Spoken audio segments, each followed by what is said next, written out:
The first sign that something was wrong was not the email. It was the laughter.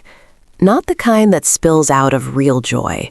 Not the kind that belongs in restaurants or weddings, or a group of old friends remembering something stupid from 10 years ago.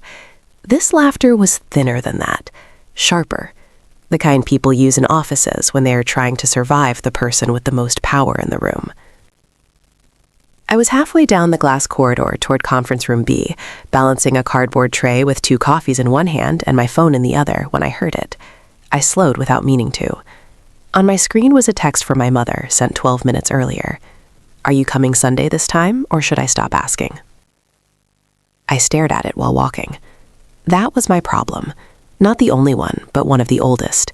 I could dissect market behavior, rescue broken client relationships, and smell panic in a room before anyone else noticed it.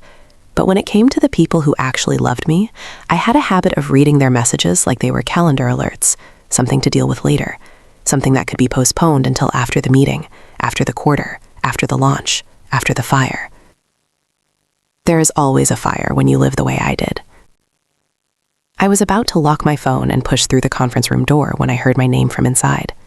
And then I stopped. You know how people talk about instincts as if they are dramatic? As if your body suddenly floods with heat and alarms and some soundtrack starts playing in your head? For me, it was quieter. My fingers just tightened around the coffee tray. My breathing became shallow, and every tiny sound inside that room sharpened. The voice I heard first was Tessa Vale's, smooth, pretty, designed. "Naomi did the heavy lifting," she was saying, in that carefully sympathetic tone women like her wore the way some women wore lipstick. Nobody's denying that, but Adrian responds better to softer leadership. A few people laughed, not because it was funny, because that was the tax you paid for being in a room with a person who had been handed power and needed constant proof that everybody around her knew it. Then came Julian Cross, our CEO. "As long as she doesn't make this difficult." That one landed lower in my body, somewhere beneath anger. Julian's voice always sounded expensive. Polished schools, polished shoes, polished lies. He had built a career on making people feel chosen right before using them. 6 years ago, when he recruited me to Cross and Vale Creative, he called me the sharpest strategic mind in the room. He said it in front of everyone, made me feel seen. By year 2, I realized he praised women publicly when he planned to spend them privately. Inside the room, Tessa spoke again. "We'll keep her name in the credits. That should be enough." Enough. 8 months, 7 flights, 3 rewritten positioning frameworks, 2 near disasters saved, 1 client account big enough to change the next 2 years of the company. Enough. Hot coffee slid over my knuckles where the lid had shifted, but I barely felt it. I should have walked in furious. I should have made them feel the humiliation they were so casually handing me.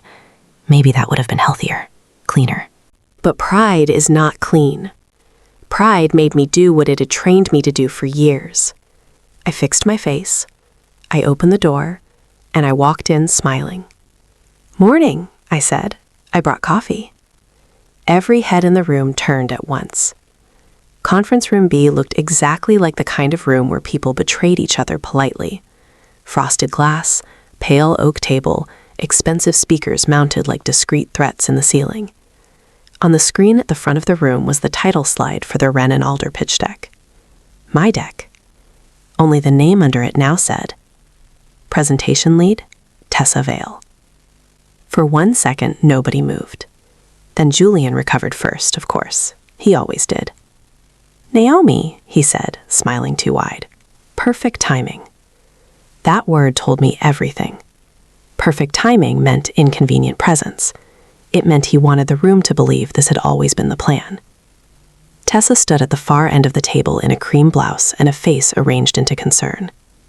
She was 27, maybe 28 if you counted the cosmetic maintenance. She had that polished softness money loves because it mistakes delicacy for superiority. A founder's goddaughter, a title invented for her 2 weeks earlier. Head of culture and brand alignment, which meant nothing unless you translated it honestly into someone important wanted her near the top floor.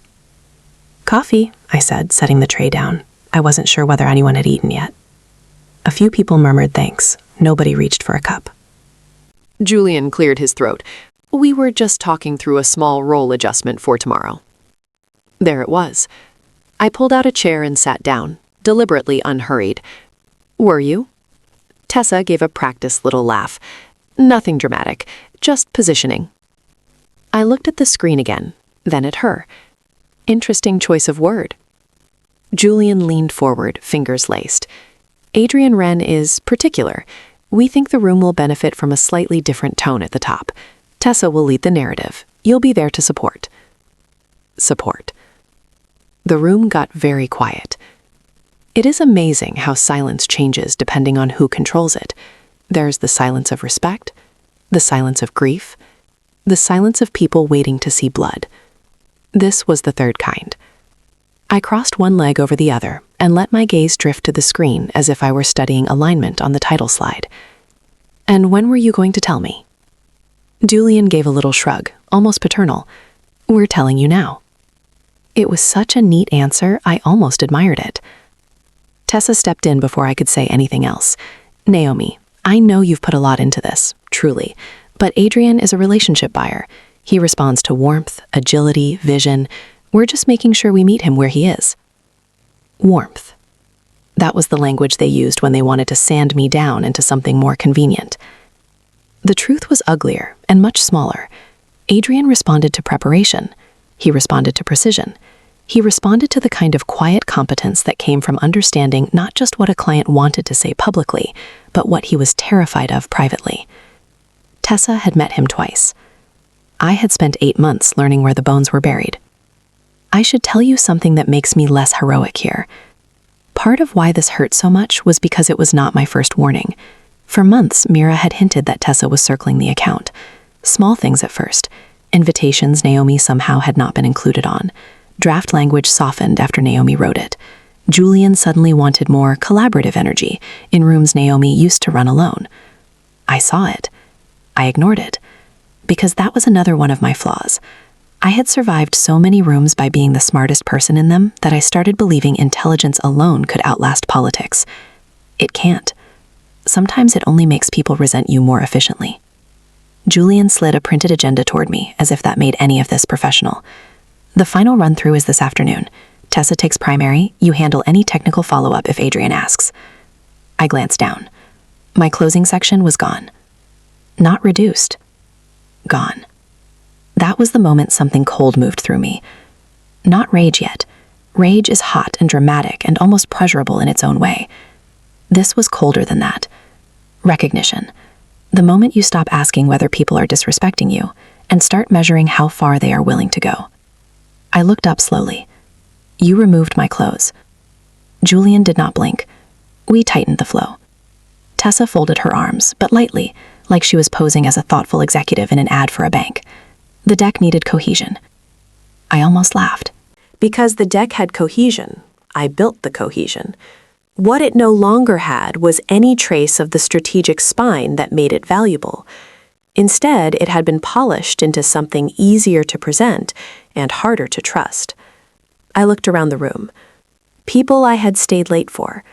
People whose mistakes I had covered.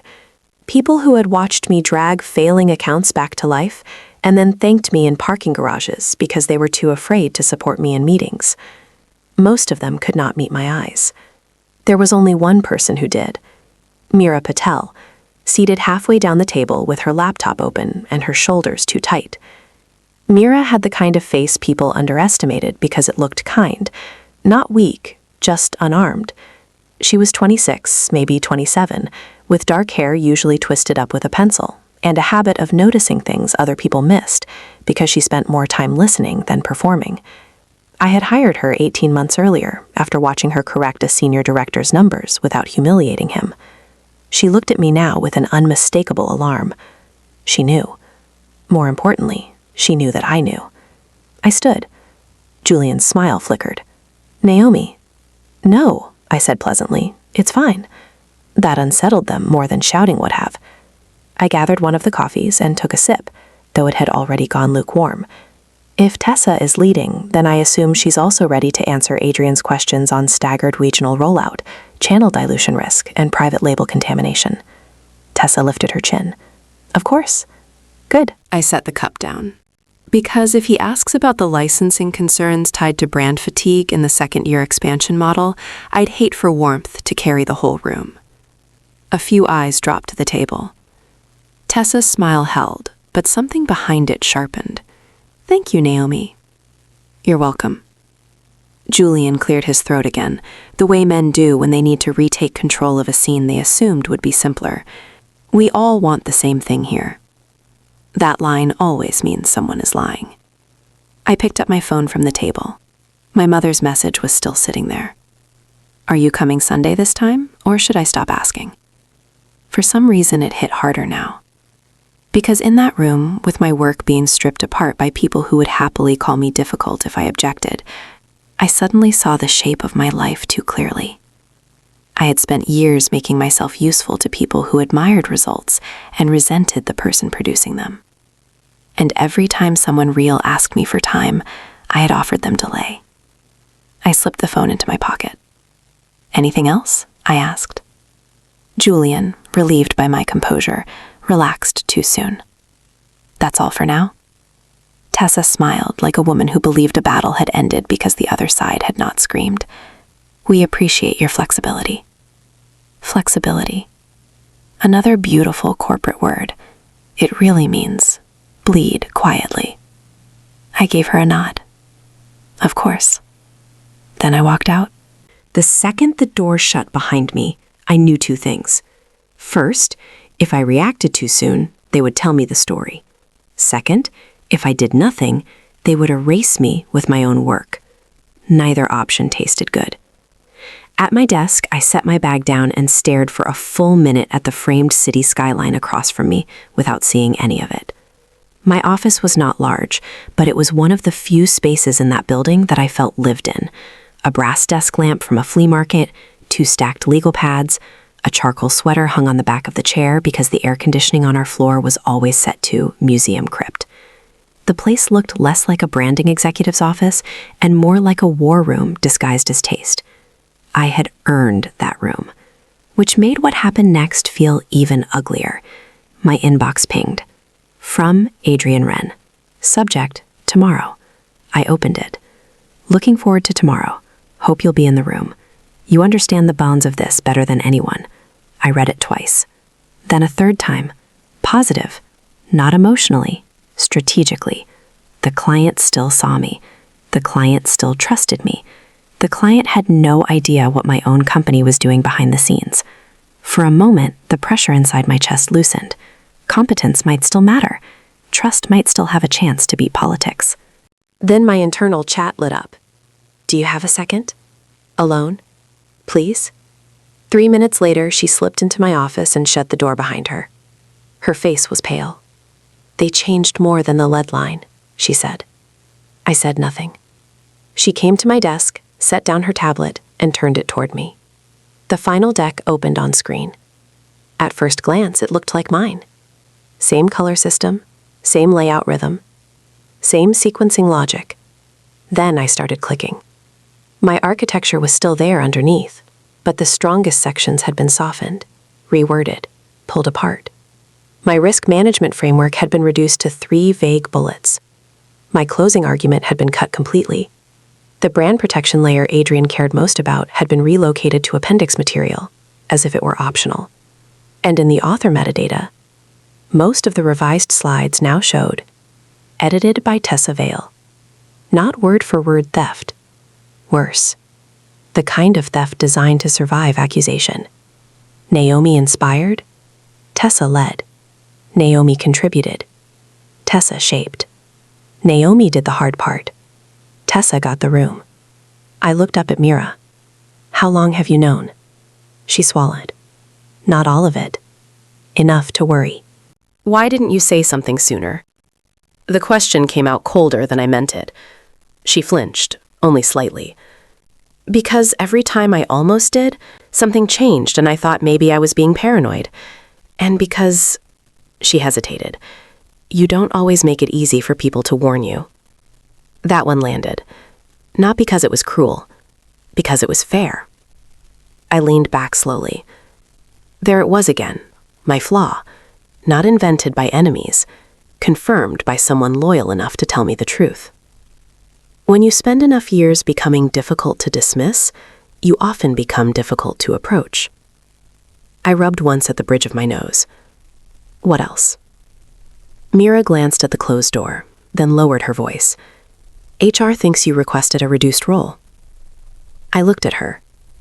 What? Tessa told people you were burnt out, that you wanted less visibility for tomorrow because you've been struggling. The room inside me went perfectly still. Not loud, not dramatic, just still. This was no longer just appropriation. It was narrative construction. If the pitch went badly, Naomi was unstable. If Naomi objected, Naomi was emotional. If Naomi fought back, Naomi was proving the point. I stood and walked to the window. 41 floors up, the city looked civilized from a distance, all clean lines and reflective glass, as if buildings had no memory of what happened inside them. Behind me, Mira said quietly, "I'm sorry." I did not turn around. Because the truth was, I was not sorry yet. Sorry comes later, when the blood cools. What I felt then was sharper. Someone had decided I was easier to remove than to respect. Someone had mistaken composure for weakness. And someone in that building still believed I would stay in line because I always had. I finally turned back to Mira. When exactly did she say I was burnt out? This morning, to senior leadership.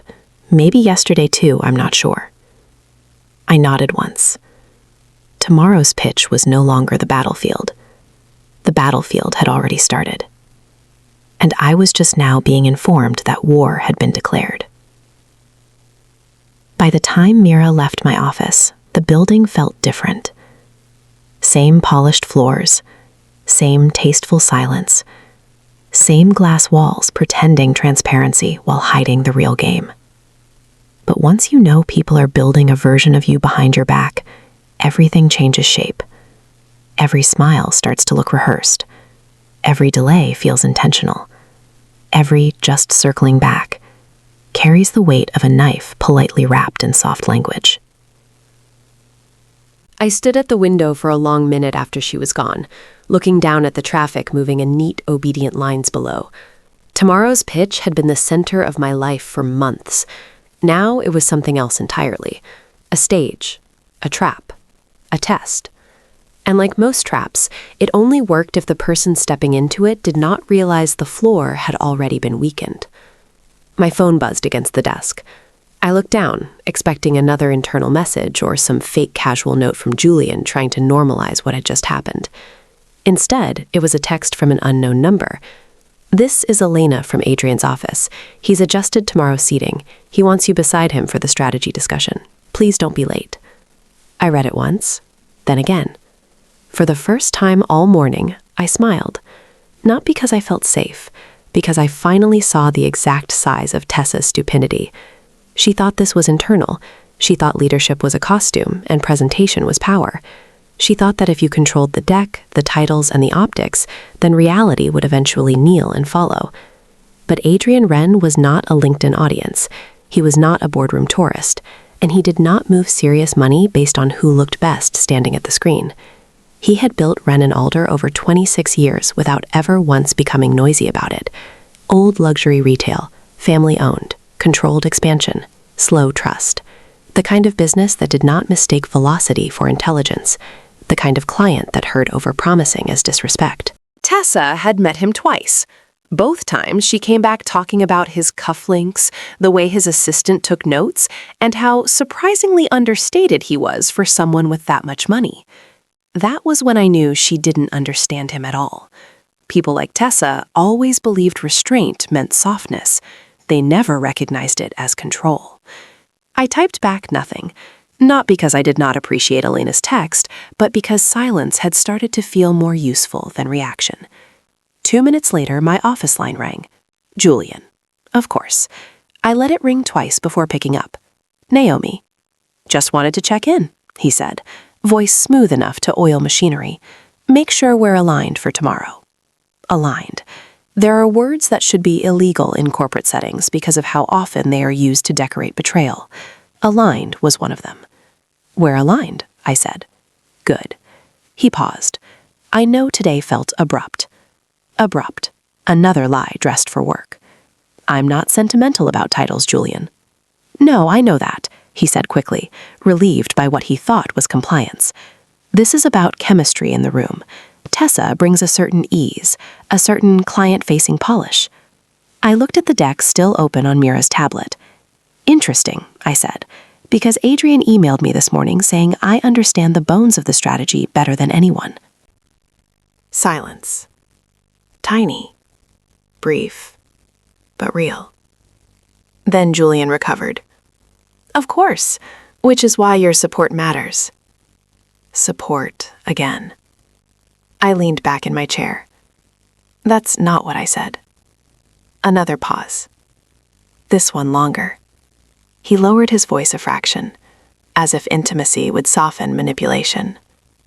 Naomi, don't make this a pride issue. That almost made me laugh, because men like Julian always called it pride when a woman objected to being professionally skinned in public. If he protected his authority, it was leadership. If Tessa protected her ego, it was vision. If I protected my work, it was pride. I'll see you tomorrow. Naomi? But I had already ended the call. For a while, I did what women like me are very good at doing when we are too angry to safely speak. I worked. I reviewed notes. I rebuilt certain figures in my head. I studied the revised deck again and mentally listed all the places Tessa would fail if Adrian pressed with real questions. The danger of being extremely competent is that even in pain, you can still feel useful. Part of me was still solving the pitch for them, still running scenarios, still preparing to save a room that had just informed me I was unwanted in it. I hated that about myself. Around 7:30 that evening, I was still at my desk when Mira hovered at the door again. Go home, I told her without looking up. You first. That made me glance up. She was holding her laptop to her chest, brows slightly raised, tired but stubborn. You know, I said, I was trying to decide whether you were brave or reckless. Can I be underpaid instead? It sounds more sympathetic. That pulled a laugh out of me before I could stop it. A small one. Unexpected. Human. She relaxed visibly when she heard it, which told me something I did not love learning. I had become the kind of boss whose laughter felt like weather breaking. I shut my laptop. Fine, 5 more minutes. She nodded, then hesitated. For what it's worth, Adrian asking for you directly, that matters. I know. No, she said quietly. I mean it matters to you too, not just strategically. That was the annoying thing about perceptive people. They rarely stopped at the surface. After she left, I sat there alone in the dimming office and let that sentence settle. She was right. It mattered more than I wanted it to. Because if Adrian still trusted me, then I had not imagined my value. I had not built my entire life on some delusion of importance. I was not just difficult, not just sharp-edged, not just the woman people tolerated because she delivered. I was good, and somewhere outside this building, that still meant something. That night, I went home later than I should have. My apartment looked exactly like the life of someone who treated rest like a roomer. Clean lines, expensive quiet, books arranged in stacks rather than shelves because I was always meaning to organize them properly. A dining table mostly used for documents, a kitchen too pristine for anyone who cooked regularly. I kicked off my heels, poured a glass of water, and stood in the dark for a minute before turning on the lamp in the living room. My mother's text was still unanswered. I opened it again. Are you coming Sunday this time, or should I stop asking? For once, instead of postponing the response until I could phrase it perfectly, I typed the simplest thing available to me. I'll come Sunday, I mean it. 3 dots appeared almost immediately, then vanished, then returned. Finally, her reply came. I'll believe it when I see your coat on my chair. I smiled despite myself. Then my chest tightened. Because that chair existed, and the routine existed. And I had missed enough Sundays for her to turn disappointment into ritual. There are some wounds that do not scream. They just become furniture. I set the phone down and went to the bedroom, where my suit for tomorrow was hanging on the wardrobe door. Dark charcoal, clean cut, no softness anywhere. The sort of suit people described as severe when a woman wore it, and precise when a man did. I touched the sleeve lightly. Then I heard Julian's voice again in my head. Don't make this a pride issue. Too late, I thought. The next morning began with rain. Not dramatic rain. No thunder, no cinematic violence, just a steady gray sheet over the city, the kind that makes buildings look like they are trying to disappear. I got dressed carefully. Not for Tessa, not for Julian, for myself. The ritual mattered. Silk blouse, minimal jewelry, hair twisted low and pinned, foundation, concealer, lipstick a shade darker than usual. Nothing extravagant, just armor disguised as discipline. When I reached the lobby of Cross and Vale, I swiped my badge at the security gate. Red light. I stared at it. Swiped again. Red. The security guard, Martin, glanced up from his desk with immediate discomfort. He knew me. Everyone in that lobby knew me. I had been walking through those gates for 6 years with the kind of invisible authority that comes from being indispensable, but not decorative. "Morning, Miss Bennett," he said, already half rising. It might be a system lag. Of course it was. Try manual. He did. Nothing. He frowned at the screen, then forced a careful expression. "Looks like your access has been limited to escorted floor entry pending an HR permissions update." For 1 second, the whole lobby seemed to tilt. Not because I did not understand what had happened, because I understood it too well. This was not a lockout. Lockouts make noise. Lockouts force explanation. This was something smarter and meaner. A downgrade. Just enough humiliation to create doubt. Just enough inconvenience to make me arrive altered. Just enough deniability for anyone questioned later. "What kind of permissions update?" I asked. Martin was already sweating. "I'm sure it's temporary." That was not an answer. I asked what kind. Before he could answer, I heard heels approaching behind me. Tessa, of course. She came gliding through the revolving doors in a pale tailored coat with a laptop bag that had probably cost more than Martin made in a month. Her umbrella was still folded, raindrops sliding off the edges like the weather itself had been instructed not to inconvenience her. "Oh no," she said, eyes widening just enough to perform concern. "Is there an issue?" I turned to look at her. "Seems so." She came closer, glancing at the security screen. "That's strange." Then she gave Martin a gentle smile that somehow carried more command than my direct question had received. "Can we get this resolved quickly? Naomi is needed upstairs." Needed. There it was again. Not respected. Not protected. Needed. A tool temporarily delayed. Martin cleared his throat. "I can send for an escort." Tessa tilted her head. "Please do. We're all under so much pressure today. Let's make sure no one gets more stressed than necessary." And there it was, beneath the silk. The script was already in motion. Naomi, unstable. Naomi, overwhelmed. Naomi, someone whose emotions required management. I held Tessa's gaze long enough for her smile to harden at the corners. Then I looked back at Martin. Send for the escort. The ride up was slow enough to feel insulting. A junior HR rep named Lauren met me at the gate, all nervous politeness and panic-scented perfume. She talked too much on the way to the elevators, the way guilty people often do when they want to pad a moment until it passes. "It's probably just because of the team structure changes," she said. "Nothing to worry about. These updates happen automatically when reporting lines shift." Reporting lines. Another useful phrase. It meant someone had submitted something formal enough to affect access control. This was no rumor anymore. No soft sabotage. Paperwork had entered the chat. Inside the elevator, Lauren kept talking. "Honestly, these systems are so oversensitive. One little admin flag and suddenly everyone's inconvenienced." I looked at her reflection in the doors. "Who flagged me?" She stopped, then smiled too brightly. "I'm not sure. Try again."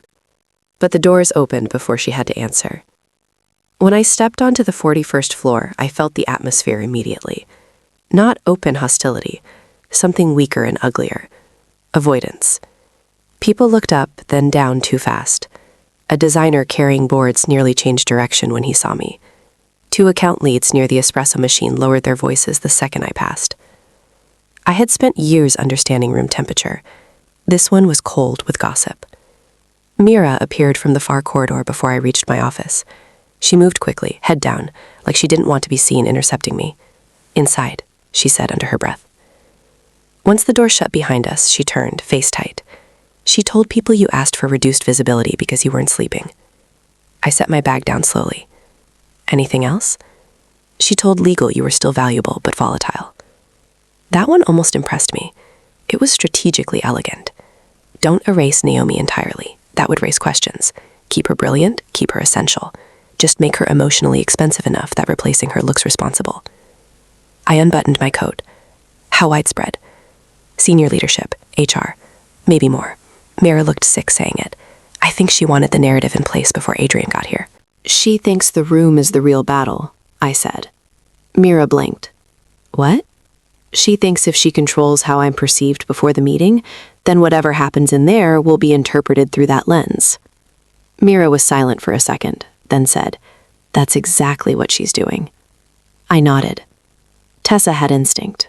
I would give her that. Not ethics, not depth, not judgment. But instinct, yes. She understood that people rarely defend a woman once the words difficult, burnt out, and emotional have been delicately attached to her. Those words spread like perfume. Light. Invisible. Everywhere. My phone buzzed again. Another message from Alina. "He's on his way." He asked again whether you'll be seated near him. A warmth touched the center of my anger. Positive. Small. But sharp. "He asked for me twice," I said. Mira's eyes widened. "Twice?" I showed her the screen. That was when the fear on her face changed shape. It did not disappear. It simply made room for something else. Hope. Or maybe vindication. "She has no idea what's about to happen," Mira whispered. "No," I said. "She has no idea what room she walked into." At 9:50, we were called downstairs to the executive conference suite. The pitch room had been prepared with an inch of its life. Bottled water lined up with labels facing outward, monitors adjusted, notepads placed with surgical symmetry. There was even the faint smell of coffee and cedar from whatever overpriced diffuser facilities thought communicated confidence. Tessa was already there, standing near the screen in a dove-colored suit that said money had tried very hard to make her look serious. Julian stood beside her, one hand in his pocket, speaking low. When they saw me enter, both smiles arrived a fraction too late. "Naomi," Julian said, "glad you made it." I looked at him. Eventually. Tessa's eyes flicked briefly to Mira, then back to me. "Everything okay downstairs?" There are many ways to answer a question like that. I chose the one that would make her most uncertain. "Why?" I asked. "Shouldn't it be?" Her mouth shifted almost imperceptibly. Good. She had expected accusation. Defensiveness. A scene. Calm was harder for people like her to read, because calm could mean surrender or calculation, and she had not yet learned the difference. People started taking seats. I scanned the arrangement. And there it was. Adrian's chair at the long side of the table, an empty chair directly beside it. My name card. For the first time that day, something almost like pleasure moved through me. Not joy, not safety, recognition. Someone outside this building had spoken with enough weight to rearrange the furniture. Tessa saw it half a second after I did. Her expression barely changed, but not changing was the change. Her shoulders tightened, her chin lifted. The muscles around her mouth firmed like a seam being pulled too hard. Julian noticed next. He turned to me, Interesting. Yes, I said, it is. The room began to fill. Elena came in first, carrying a leather folio and the kind of focused quiet that only comes from working for someone who hates wasted motion. She greeted Julian with professional restraint, nodded at Tessa, and then looked directly at me. Naomi, she said, Adrian asked that you be beside him for the strategy portion.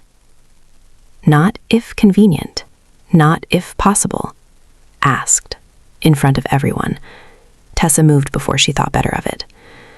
We've made a few leadership adjustments internally, so it may be cleaner if... Elena turned to her with the gentlest expression I had ever seen used as a blade. He was specific. Silence. A beautiful kind. The kind you earn. Tessa smiled. Of course. But her voice had lost a note. Julian stepped in, trying to seal over the crack. No problem at all. We're flexible. There it was again. Flexible. Aligned. Support. Corporate language was just violence with a tie on. Then Adrian Wren entered. He did not make dramatic entrances, because men like him never need to. The room adjusted itself around him without being asked. Mid-50s, silver at the temples, dark coat still carrying a trace of rain. Not flashy, not loud. Expensive only in the way that age, confidence, and never needing to prove either can be expensive. He shook Julian's hand, nodded to Tessa, then looked at me. There was no theatrics in his face, no good to see you performance for the room, just the slightest narrowing of the eyes that said, there you are, good. That was enough. Naomi, he said. Adrian. And then, in front of all of them, he rested a hand lightly on the back of the chair beside his. Sit with me. No speech. No explanation. No ambiguity. I sat. Across the table, Tessa smiled so hard it looked painful. The presentation began. At first, it almost worked. That was the worst part. For the first 5 minutes, Tessa performed well enough that someone less familiar with the material might have mistaken polish for command. Her voice was modulated, her transitions were smooth. She spoke in clean arcs, using the kind of expensive simplification people mistake for leadership when they do not know the depth of what is being simplified. She described brand heritage, selective expansion, market positioning, emotional resonance. All the right words. But words are only dangerous when they are attached to understanding. By Slide 7, I felt the floor begin to weaken beneath her. She started talking about accelerated distribution partnerships in secondary markets. Adrian did not interrupt. He never interrupted. He simply sat back slightly. That was always the first sign. Then she described a licensing path framed as prestige accessible extension. There it was, the exact kind of phrasing Adrian aided. I knew because 6 months earlier, over lunch in Boston, he had said, very quietly, the fastest way to kill a good name is to let people touch it too cheaply. Tessa was 3 sentences into essentially proposing that exact mistake with better fonts. Julian jumped in to support her, sensing the room but misreading why it was changing. What Tessa is identifying, he said, is the emotional scalability of the brand. Emotional scalability. Across from me, Elena stopped writing. That is how bad it was. Adrian folded his hands.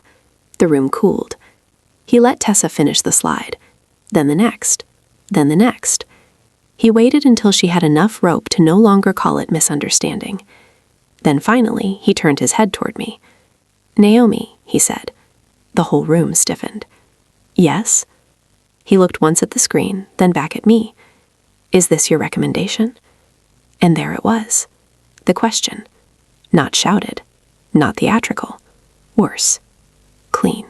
Across the table, Julian froze into executive concern. Tessa's smile stayed in place, but only because it no longer knew how to leave. Mira looked down at her notebook, probably so nobody could see the panic in her face. I felt every possible future gather in the silence before I answered. I could save the room. Lie gently. Say this was a collaborative evolution. Protect the company. Protect the account. Protect myself from immediate war. And for 3 full seconds, I considered it. That is another truth about me you should know. I did not become who I was by choosing destruction first. I became who I was by stabilizing chaos for people who barely deserved it, by holding rooms together, by making broken things presentable, by swallowing insult in exchange for strategic timing. Some part of me still wanted to do that, still wanted to rescue the pitch because it was mine long before it was theirs. Then I remembered the downgraded badge, the burnout lie, the sound of Tessa saying my name in that room the day before. That should be enough. So I answered, no. Nothing moved. Not a pen, not a breath, not a chair. Tessa recovered first, but too fast. What Naomi means is that the framework has evolved. I did not look at her. The current version removes the risk protections I advised, I said to Adrian, especially around channel control and brand dilution. Julian leaned forward. Let's not overcomplicate this. But Adrian was still looking at me. Why were they removed? There are moments when truth feels almost narcotic, dangerous, clean, irresistible. I folded my hands on the table. You'd have to ask the new presentation lead. Across from me, Tessa finally lost the room in her face. Not completely, not visibly enough for anyone less trained to read panic, but I saw it. The first fracture. The first realization that confidence is not the same thing as leverage. And somewhere deep beneath my anger, another feeling stirred. Not relief, not victory, something colder. The beginning.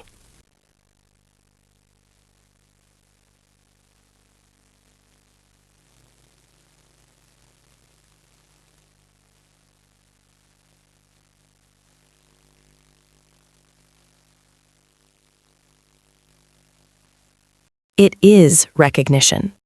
Across the table, Tessa still looked polished, still upright, still composed enough that an outsider might have missed the damage. But the room had changed around her. Her voice no longer belonged to the air. Every word from that point forward would have to fight its way through doubt. Julian felt it too. You could always tell with men like him, because they became more charming when they were afraid. Softer tone, smaller gestures, the dangerous attempt to make panic look collaborative. Let's all take a breath, he said, smiling toward Adrian as though we were simply navigating a healthy difference of perspective. There are multiple ways to frame strategic protection. Naomi has always been extremely invested in this account. Extremely invested. There it was, the first step in the alchemy. Take expertise, rename it intensity. Take precision, rename it rigidity. Take ownership, rename it ego. Tessa, sensing the opening, leaned into it immediately. Naomi's done incredible work, she said, voice warm with counterfeit generosity. I think maybe she's just reacting to the pressure. It's been a demanding quarter for everyone, and she's been carrying a lot. Carrying a lot. If I had screamed, they would have relaxed. That is the trick. People are so much more comfortable with a woman's anger than with her documentation. Anger can be dismissed as instability. Facts sit there and poison the furniture. So I did not raise my voice. I opened the folder I had brought with me and slid 3 printed sheets across the polished table toward Adrian. Revision history, time-stamped notes, approval trails. Nothing dramatic, just enough truth to make lying feel expensive. Julian's face changed first. Not much. A flicker, a tightness near the eyes. Tessa looked at the pages, then at me, then back at the pages, like the paper itself had betrayed her. Adrian lowered his gaze and read in silence. Nobody interrupted him. Nobody in that room had built enough gravity to interrupt that kind of silence. When he finished, he looked at Julian, not at Tessa. So, he said, the strategy lead was replaced after the core protections were removed. Julian shifted in his chair. That's an oversimplification. Is it? His voice was not loud. It did not need to be. Julian spread his hands, still trying to perform reason. We're evolving the presentation for a broader market context. Naomi can be exceptional, but she can also become territorial around her frameworks. Tessa was brought in to create flexibility. There it was again. Flexibility. My entire professional life in one ugly little word. Across the table, Adrian's expression did not move.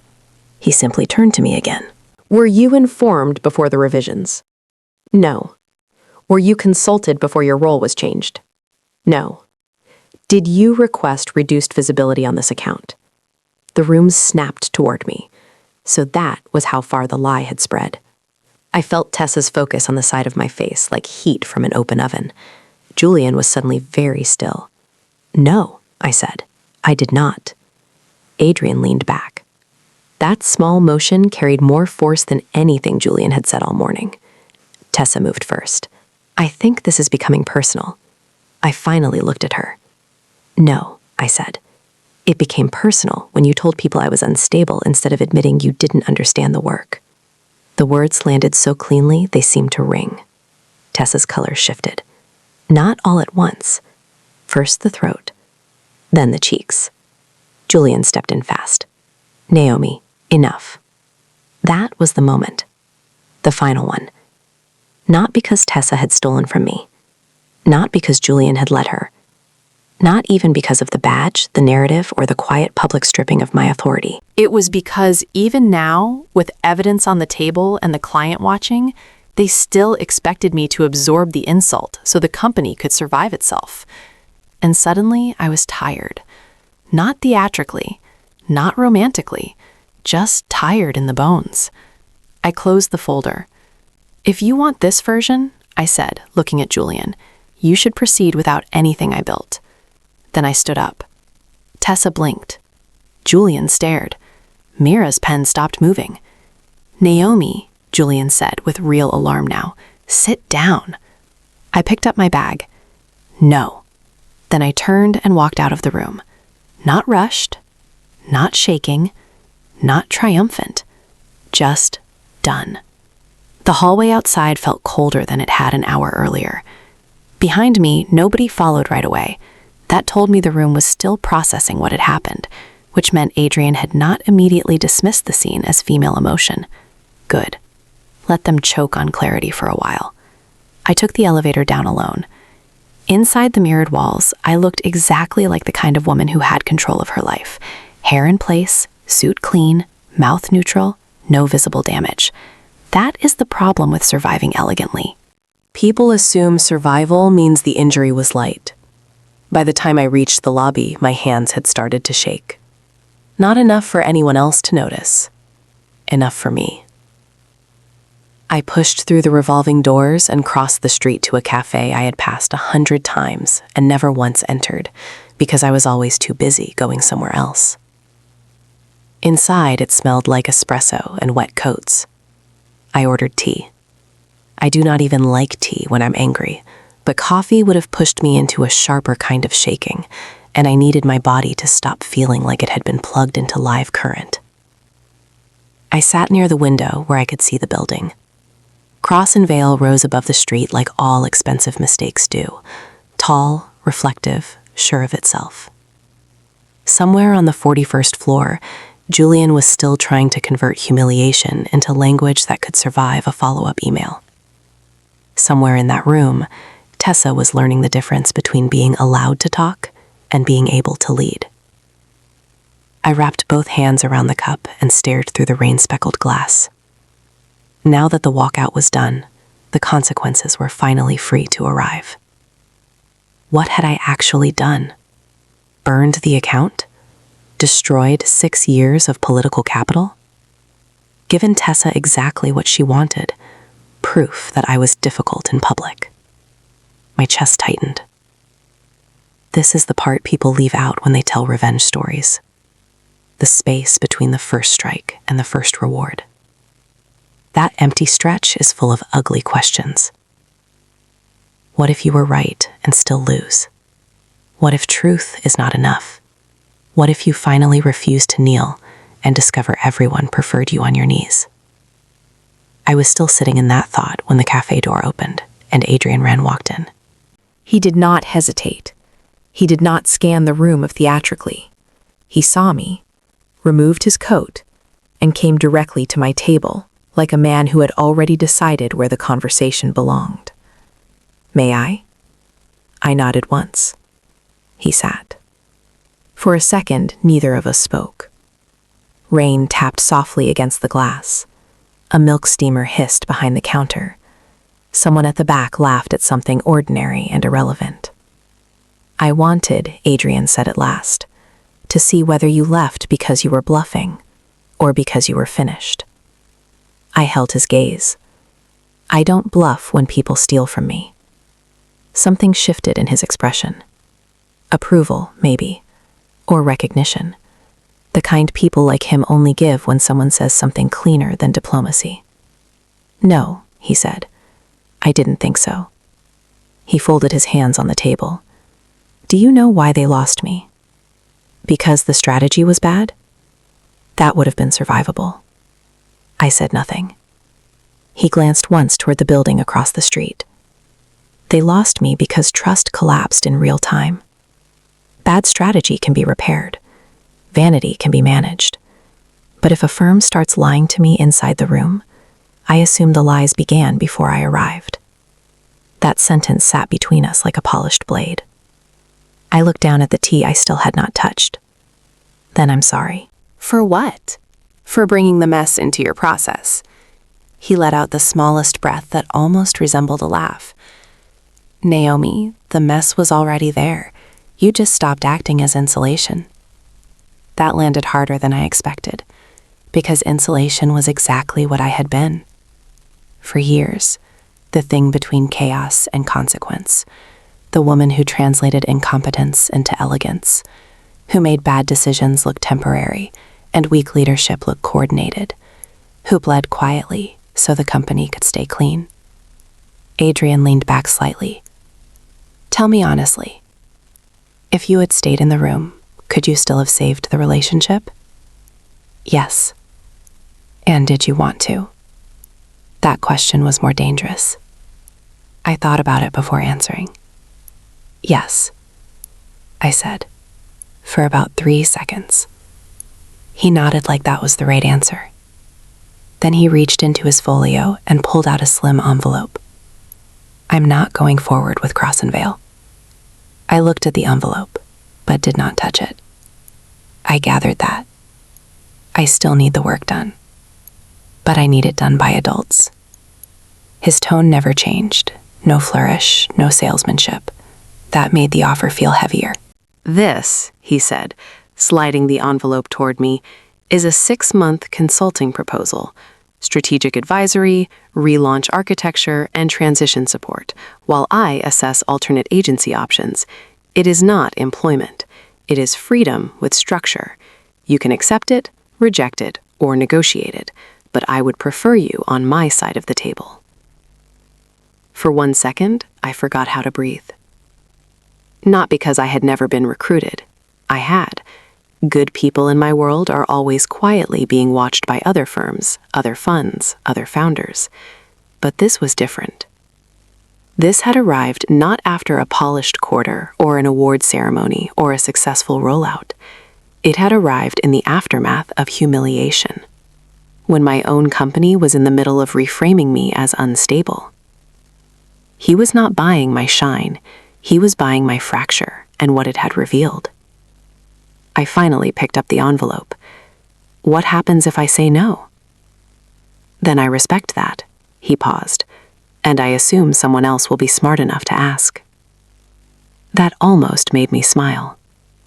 My phone buzzed violently against the table. Then again, then again. I flipped it over. Missed call, Julian. Missed call, HR. Missed call, Lauren. Message from Tessa. Message from an unknown internal number. Another call from Julian.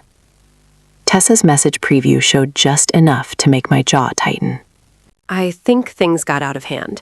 Let's not make this uglier than it needs to be." I gave a short, humorless laugh. Adrian noticed. "Damage control?" "Optics control," I said.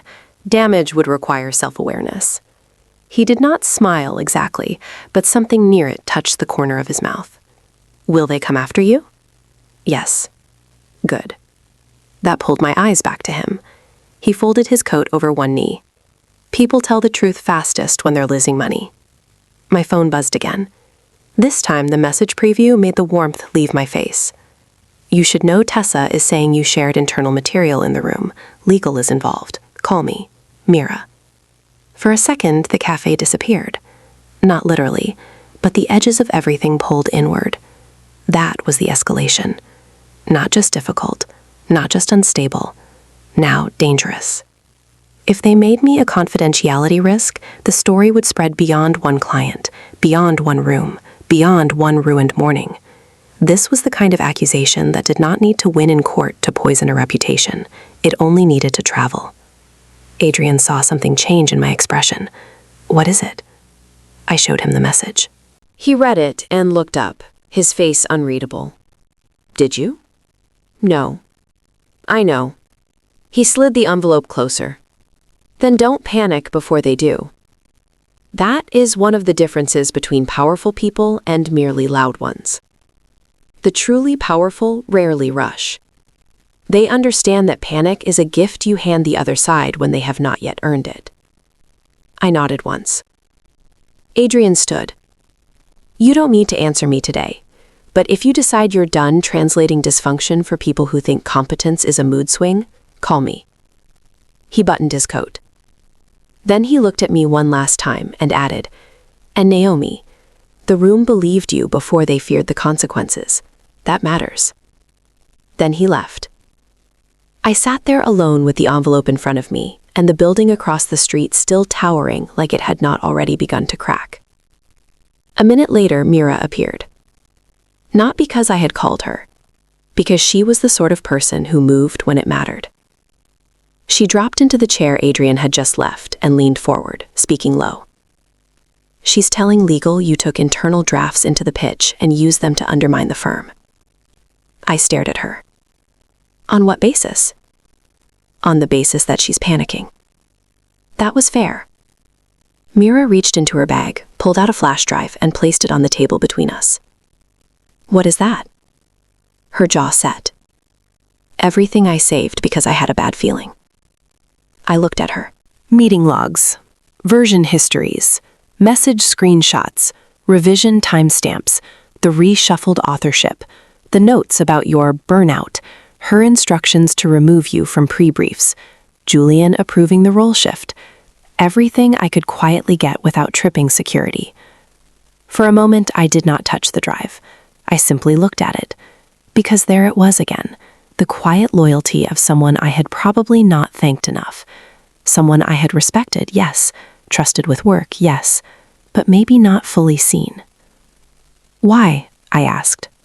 Mira frowned. Why save it? No.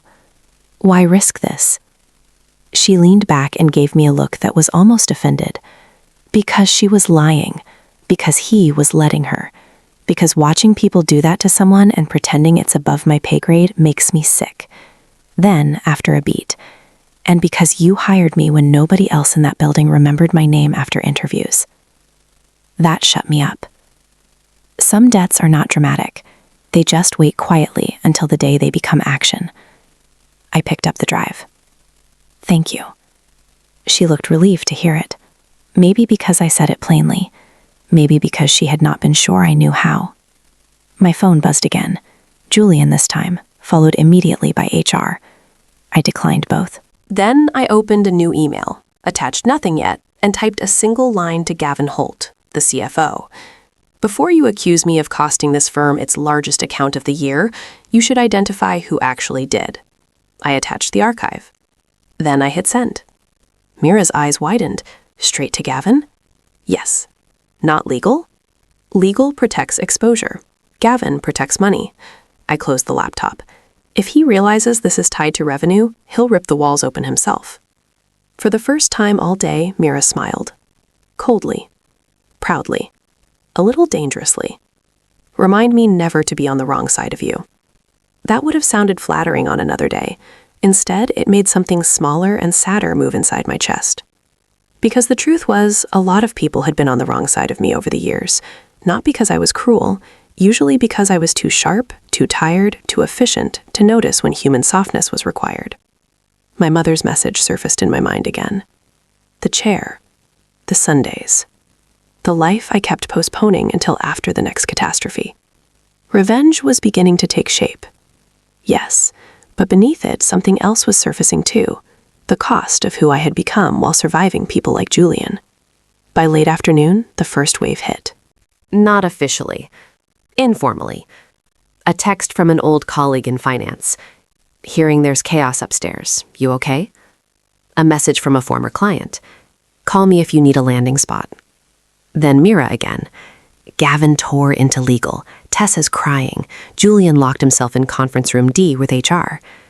Positive. Sharp and satisfying. And yet satisfaction did not arrive the way stories promise it will. I did not feel triumphant. I felt hollowed out. Like someone had finally handed consequences to the right people, but the room in me where relief should have landed was still under construction.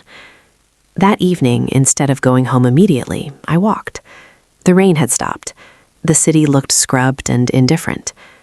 People were leaving offices, meeting friends, carrying groceries, making ordinary plans with their ordinary evenings. And there I was, drifting through it all with a consulting offer in my bag and the remains of my old professional life probably bleeding out in a building behind me.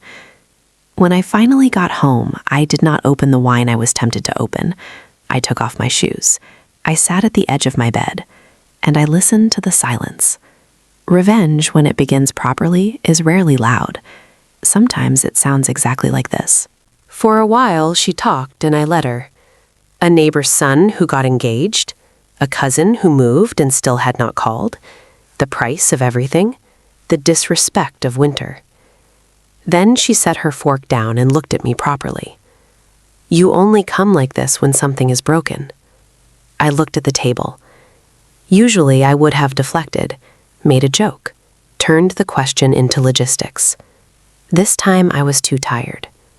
Yes, I said. What broke? I let out a breath. For a second I considered saying work, because it would be easier and not technically false. But something in me was done with partial truth. Me, I said. My mother's face changed, but not dramatically. That was her gift. She did not rush to rescue pain. She made room for it first. Then she nodded once.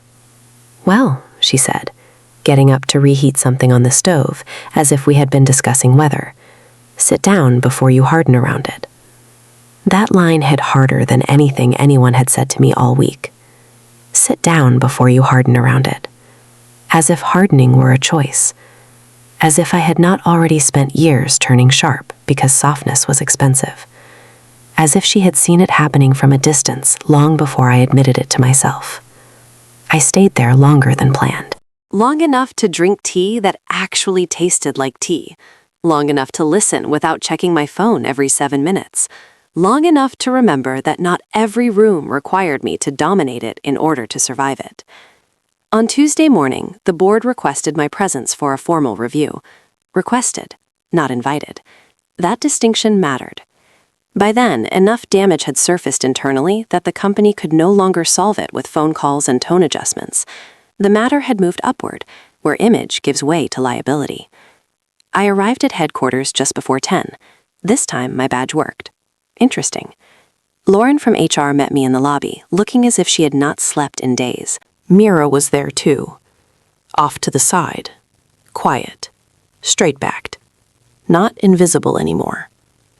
The chairwoman, Evelyn Mercer, called the meeting to order without wasting a syllable.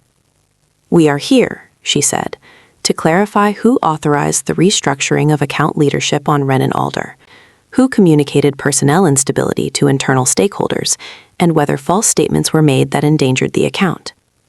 No cushioning. Good. Tessa spoke first, which was a mistake. She positioned everything as a collaborative misunderstanding, evolving leadership, dynamic presentation needs, concerns for team well-being. She spoke beautifully, actually.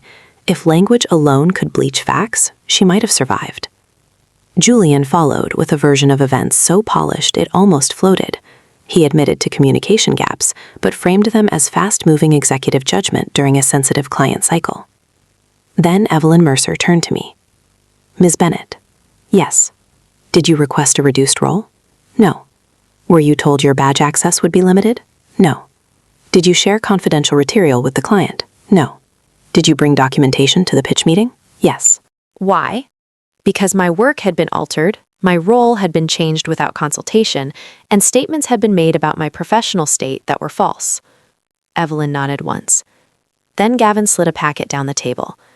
To be precise, he said, voice hard as a locked drawer, statements were made describing Miss Bennett as volatile, burned out, and potentially unfit for high-pressure client leadership.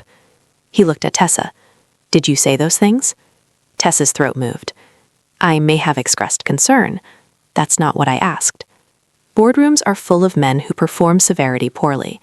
Gavin, to his credit, did not perform it at all. He simply was. Tessa tried again. There were patterns in Naomi's behavior that suggested. Suggested what? I said quietly. Competence without flattery? Julian shot me a warning glance. I ignored it. Evelyn turned to Mira. Miss Patel, you submitted supporting materials. Are you prepared to confirm them? Mira straightened. Yes. This was her moment. Not loud, not cinematic, but decisive. She confirmed the edit history, the meeting changes, the message trails. Tessa's private instructions to sideline me before the pitch. Julian's approvals. The internal notes suggesting I was emotionally unstable. The timing of the badge downgrade. One by one, the lies lost oxygen. Tessa tried to interrupt twice, Julian once. Evelyn stopped all of them. By the time Mira finished, the room did not feel tense anymore. Tension implies uncertainty. This room had moved past uncertainty into consequence.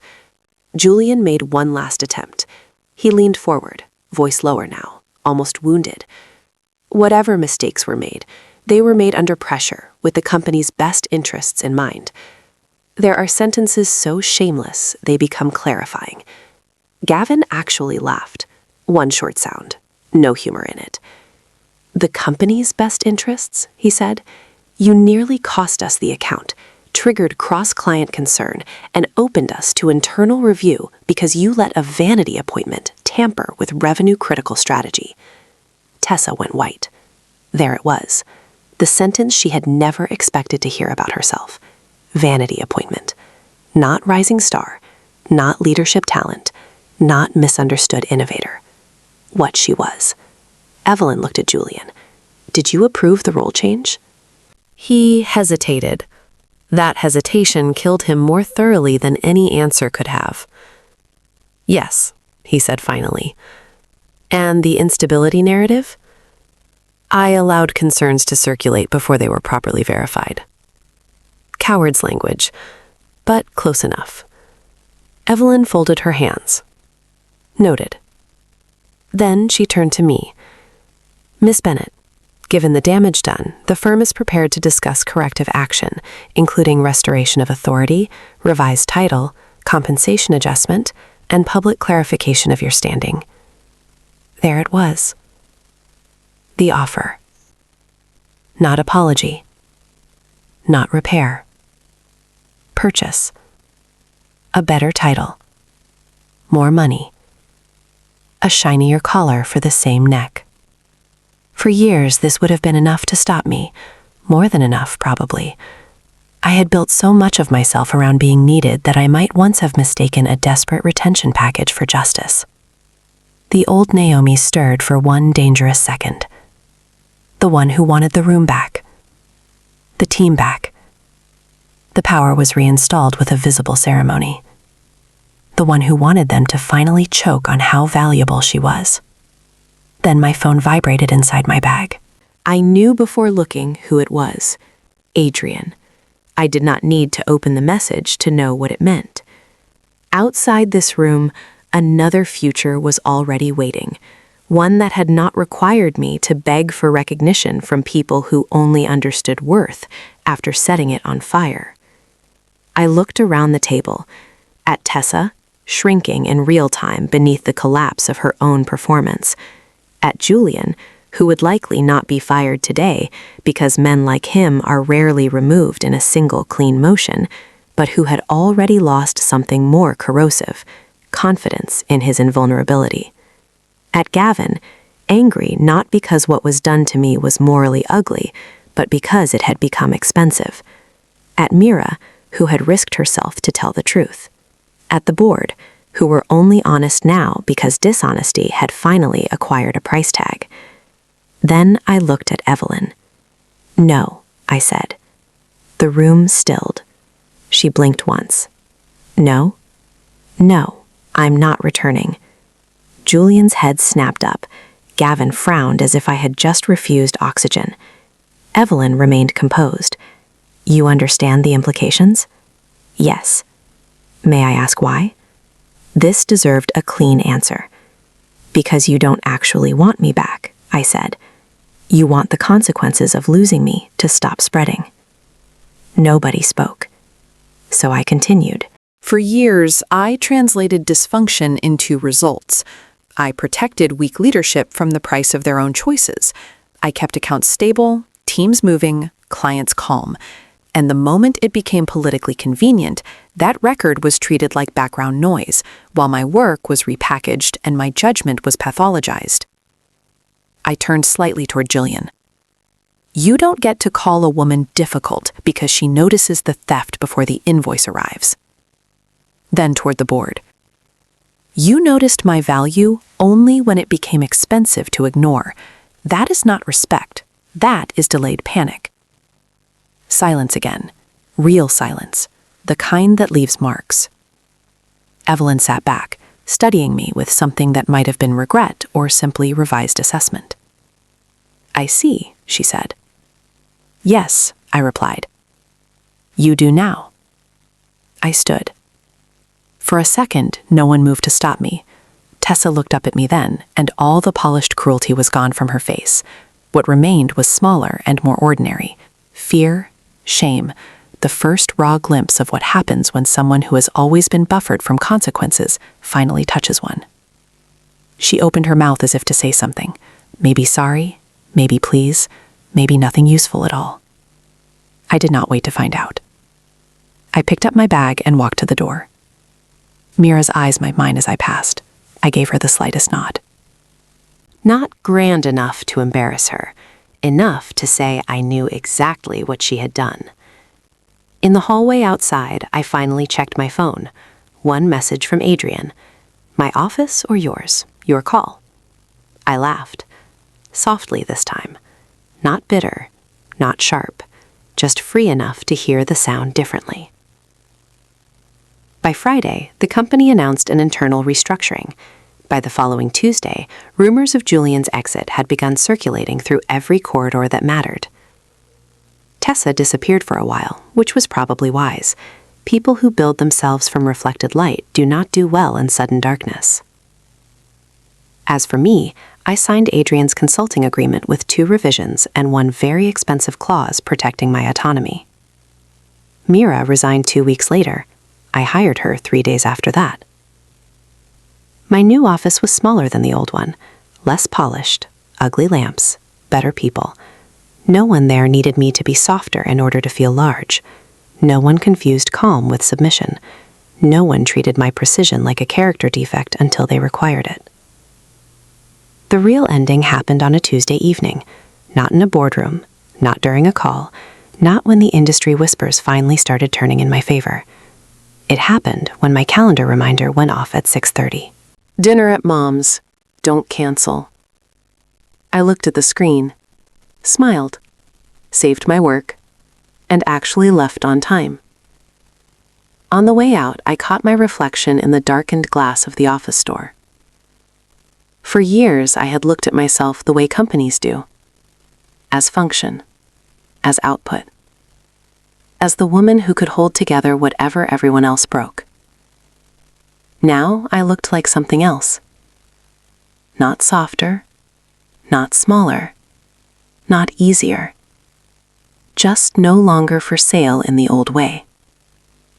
And that, more than the pitch, more than the boardroom, more than watching the people who underestimated me choke on their own timing. That was the revenge.